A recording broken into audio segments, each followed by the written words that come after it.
ये गाना सुना है ऋतिक रोशन का?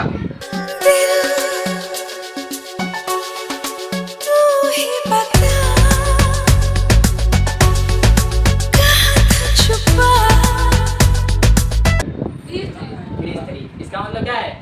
क्लास 10th भी ऋतिक रोशन सही से नहीं पढ़ा। हाँ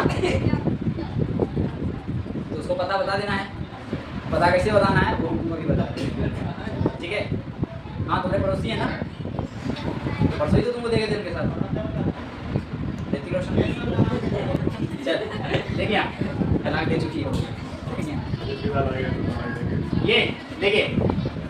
तो ये आप देख रहे हैं ये हर्ट है। हर्ट पे यदि आप चैम्बर वाइज देखेंगे तो ये 4 चैम्बर है, 1 2 3 और 4, ठीक है? इसके फॉर्मेशन पे स्ट्रक्चर पे हम लोग आएंगे। पहले ये जानते हैं कि इसका लोकेशन क्या है और ये लोकेटेड कहाँ है, ठीक है? तो याद रखिएगा ये चेस्ट कैविटी में लोकेटेड होता है। कहाँ पर? चेस्ट कैविटी, जिसको हम लोग थोरैकिक कैविटी भी कहते हैं। थोरैकिक कैविटी क्या बोलते हैं? थोरैकिक कैविटी।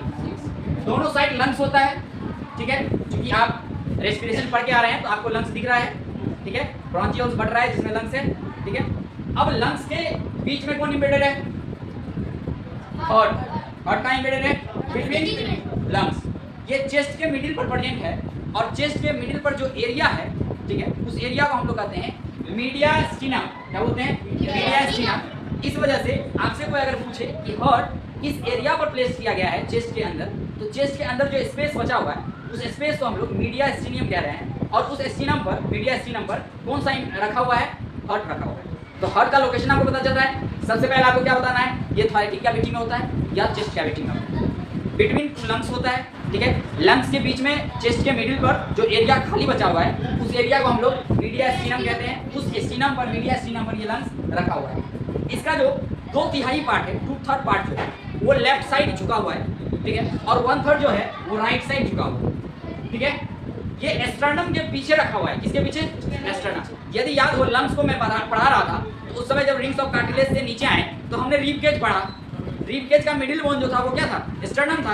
अब उस बोन के पीछे ये रखा हुआ है, तो सोचिए कितना प्रोटेक्शन में ये रखा हुआ है, ठीक है? और बैकबोन के आगे, किसके आगे? बैकबोन, पीछे वाला जो बैकबोन है ना, बैकबोन और चेस्ट का जो मेन बोन है, रिब केज का जो मेन बोन है एस्ट्रनम, इस दोनों के बीच में ये रखा है। तो कितना सेफ्टी से ये रखा गया। इसको प्रोटेक्ट करने का काम कौन करता है? Rib cage. कौन प्रोटेक्ट करने का काम करता है? Rib cage. इस प्रकार से आप समझे इसका लोकेशन। अच्छा एक बार और, ये डायफ्राम के ऊपर प्रेजेंट होता है। किसके ऊपर प्रेजेंट होता है? डायफ्राम के ऊपर। जब आप सांस लेते और छोड़ते हैं तो आप क्या देखते हैं कि जब आप सांस इन किए, ठीक है, ये क्या हो रहा है? डायफ्राम ऊपर आ रहा है, और जब आप छोड़ रहे हैं तो रिलैक्स हो रहा है डायफ्राम, ठीक है? उसके एबव पे रखा हुआ है कौन? हार्ट, ठीक है? अब देखिए यहाँ तो ये भी एक गाना हो रहा है ना, चुरा लिया जो तुमने मेरे दिल को। तो चुराना बहुत दिक्कत है दिल को, आसानी से नहीं चुराया जा सकता है।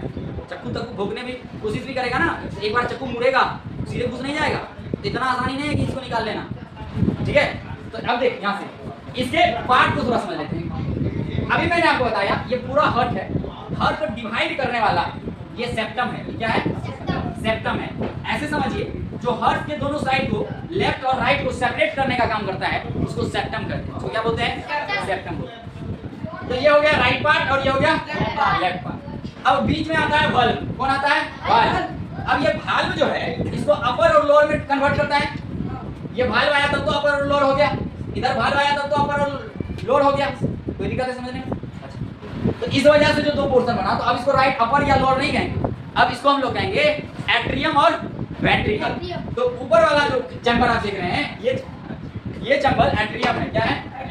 एट्रियम। और नीचे वाला वेंट्रिकल। नीचे वाला क्या है? वेंट्रिकल। कोई दिक्कत? उसी तरह से इधर भी ये वाला क्या है? एट्रियम और वेंट्रिकल। अंतर बस इतना याद रखना है, इसको बोलने से पहले बोलना है ये राइट एट्रियम है, वेंट्रिकल को बोलने से पहले बोलना है राइट वेंट्रिकल है। ये वेंट्रिकल लेफ्ट वेंट्रिकल है, ये राइट एट्रियम। जो भी बॉडी से गंदे खून आ रहे हैं, ठीक है, ठीक है, आप जानते हैं खून को कैरी कौन करता है? आर्टरीज और वेन्स। उसमें से गंदे खून को कैरी कौन करता है? वेन्स। गंदे खून को कौन कैरी करता है? वेन्स। तो वेन्स जब छोटा छोटा वेन्स बहुत बड़े वेन्स में बदलने लगता है तो उसको नाम देते हैं वेना कावा। उसको क्या नाम देते हैं? Vena cava. तो ये जो आप देख रहे हैं ये है वेना कावा। ये क्या है? वेना, सॉरी ये जो आप देख रहे हैं जहाँ से ये ब्लड आ रहा है ये क्या है? Vena cava. और यहाँ से भी आ रहा है तो ये क्या है? Vena cava. तो ऊपर से यहाँ पे हार्ट रखा हुआ है, हार्ट के ऊपर वाले बॉडी पार्ट से जो ब्लड आ रहा है, इसका मतलब सुपीरियर वेना कावा से आ रहा है, और नीचे से आ रहा है तो इंफीरियर वेना कावा से आ रहा है। तो वेना कावा हम यहाँ दो तो दिखा रहे हैं, एक इंफीरियर वेना कावा और दूसरा सुपीरियर वेना कावा। अब ब्लड सबसे पहले कहाँ आया? राइट एट्रियम में। डीऑक्सीजनेटेड ब्लड सबसे पहले कहाँ आया? राइट एट्रियम में। अब राइट एट्रियम से ये कहाँ आया? राइट वेंट्रिकल में। राइट वेंट्रिकल से ये क्या हुआ? अभी तो गंदा ही खून है, और मैंने आपको बताया कि गंदा खून किसको कौन कैरी करता है? गंदा खून को वेन। लेकिन याद रखिए, अगर हार्ट से शरीर में दौड़ेगा तब ना वेन, अगर हार्ट से गंदा खून बाहर जा रहा हो लंग्स में, तब उस समय पर आर्टरी कैरी करता है गंदा खून को। और ऐसे आर्टरी को, क्योंकि आर्टरी तो अच्छा खून कैरी करता है, लेकिन जब आर्टरी किसको कैरी करे? गंदा खून को कैरी करे, उसको स्पेशल नाम देते हैं, that name is called pulmonary artery. इसको क्या बोलते हैं? Pulmonary artery. और जब वेन के साथ यही केस उल्टा हो जाए, जब वेन स्वच्छ खून को कैरी करने लगे, उसको क्या बोलेंगे? Pulmonary vein. समझ आ रहा है?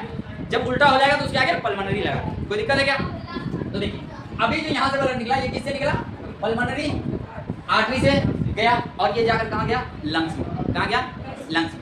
लंग्स में आपको गैसियस एक्सचेंज बताए थे डिफ्यूजन के थ्रू, याद आ रहा है? कैपिलरीज था ये लंग्स को, यदि हम यहाँ पर बनाए इस तरह से, यहाँ से कैपिलरीज हमने पास करवाया था, इसमें ब्लड दौड़ रहा है, ठीक है? आप इनहेल किए हैं, इसमें ऑक्सीजन की संख्या ज्यादा है, अब ऑक्सीजन हाइयर कंसंट्रेशन से लोअर कंसंट्रेशन में आएगा, तो यही एंट्री को हम लोग समझाने की कोशिश कर रहे हैं। अब यहाँ से जो ब्लड जाएगा वहाँ हाइयर से लोअर में वो कन्वर्ट हो जाएगा, यानी ब्लड अब स्वच्छ हो जाएगा। तो ब्लड जो स्वच्छ हो जाएगा और वहाँ से जब ब्लड आएगा वेन्स के द्वारा, जो कैरी करके लाएगा, वो क्या कहलाएगा? Pulmonary veins. वो क्या कहलाएगा? Pulmonary veins. ये गैप क्या कहलाएगा? Pulmonary veins. और इसको लाकर कहाँ रखेगा? लेफ्ट एट्रियम में। तो आपसे क्वेश्चन पूछा जाएगा, गंदा खून कहाँ आता है? राइट एट्रियम में। अच्छा खून कहाँ आता है? Left atrium. ठीक है? गंदा खून बॉडी से आता है, और अच्छा खून कहाँ से आता है? लंग्स से आता है। ठीक है? अब लंग्स से ये यहाँ आया, ठीक है?